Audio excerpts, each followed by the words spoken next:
Так, у нас сегодня 21 июня 25 года. Ветер мужиков, он сдул палатки со столом.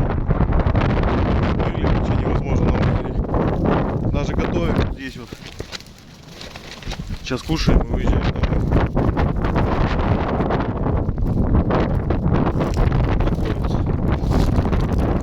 Такой уловчик.